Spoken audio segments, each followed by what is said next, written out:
sont déjà tombés. Donc, le dernier rempart, c'est Bamako. Pour eux, Bamako est assiégé et le terme blocus revient fréquemment. Donc, c'est quoi l'enjeu, Monsieur le Président? C'est quoi l'objectif recherché? L'enjeu est simple. Il s'agit de créer le chaos. Il s'agit de dire moi ou le déluge. Ouais. Il faut nommer le pays qui est en train d'orchestrer cette situation, la France. Ouais. Ce pays a compris qu'il est en train de perdre ou qu'il a déjà perdu le Sahel. Et maintenant, il faut s'associer même avec le diable pour revenir.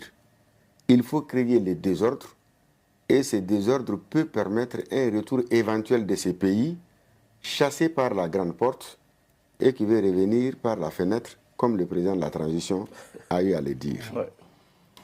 Alors, comment revenir? Il faut créer le doute entre les Maliens. Malheureusement, ils sont aidés en cela par des compatriotes qui partagent leur narratif. Un narratif qui va jusqu'à proposer la création d'une vaste alliance entre des acteurs de la société civile, des acteurs des médias, des acteurs de la classe politique et des terroristes pour dominer le pays. Voilà le chemin qui est tracé.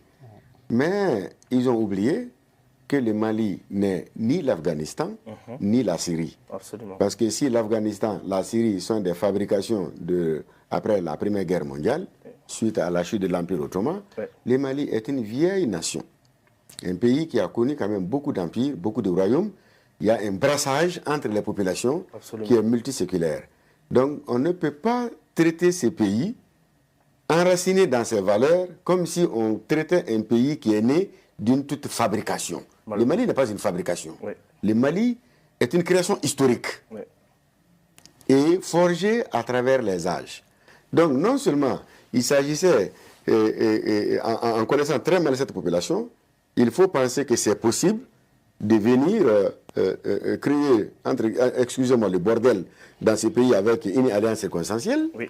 Mais il s'agissait également de voir comment ceux qui vont être les artisans de ce chaos-là peuvent bénéficier éventuellement d'une intervention étrangère. Absolument. Et là, il faut préparer des opinions étrangères, peut-être françaises, européennes, par rapport à ces choix d'agresser le Mali. Malheureusement, je crois que les Maliens, malheureusement pour eux, mais heureusement pour nous, le peuple malien a compris la supercherie, M. Bokoum, n'est-ce pas? Quel est l'enjeu selon vous